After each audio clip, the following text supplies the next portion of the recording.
ఈ రోజు అంబేద్కర్ జయంతి సందర్భంగా ఎమ్మెల్యే సురేంద్ర బాబు సారి గారి ఆధ్వర్యంలో ఘనంగా వేడుకలు నిర్వహించారు. పోలీస్ స్టేషన్ ముందున్న అంబేద్కర్ విగ్రహానికి పూలమాల వేసి స్థానిక నాయకులతో యువతతో కలిసి కేక్ కట్ చేసి ఘనంగా నిర్వహించారు. రాజ్యాంగ నిర్మాత, డ్రాఫ్టింగ్ కమిటీ చైర్మన్ గా సమానత్వాన్ని పెంపొందించడానికి ఆయన చేసిన కృషిని గుర్తు చేశారు. మనమందరం ఆయన అడుగుజాడలు నడవాలని పేర్కొన్నారు. నమస్కారం. ఈరోజు మహానుభావుడు, మన దేశానికి ఆదర్శమైన వ్యక్తి బాబాసాహెబ్ అంబేద్కర్ గారి జయంతి సందర్భంగా 134వ జయంతి సందర్భంగా ఈరోజు ఆయనకి శుభాకాంక్షలతో పాటు అలాగే నివాళులు అర్పించడం జరిగింది.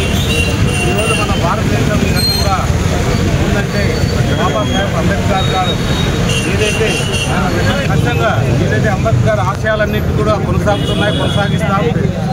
ఏది కూడా ఇంకా కూడా చాలా కొన్ని మార్పులు రావాలని అంటున్నారు. ఖచ్చితంగా అవి ఏదైనా ఉంటే కూడా ఆ మార్పులు తెచ్చి ఎక్కడ కూడా కుల వివక్ష లేకోకుండా అందరూ సమానంగా ఉండే విధంగా అందరూ కూడా కలిసిమెలిసి అన్నదమ్ములుగా ఉండేటట్టు, మన దేశమంతా సమానతత్వంలో నడిచేటట్టు అన్నీ కూడా జరిగే విధంగా కూడా మన ప్రధానమంత్రి నరేంద్ర మోడీ గారు కానీ, చంద్రబాబు నాయుడు గారని, పవన్ కళ్యాణ్ గారు కానీ అందరూ కూడా ఎన్డీఏ ప్రభుత్వంలో అంబేద్కర్ గారికి ఎనలేని మన దేశానికి కీర్తి వచ్చేటట్టు ఆయన కూడా కీర్తి, ఆయన దేశం కోసం ఏదైతే పాటుపడ్డాడో అవన్నీ కూడా ఆయన కీర్తి ప్రతిష్టలు ఇలాగే కొనసాగుతాయని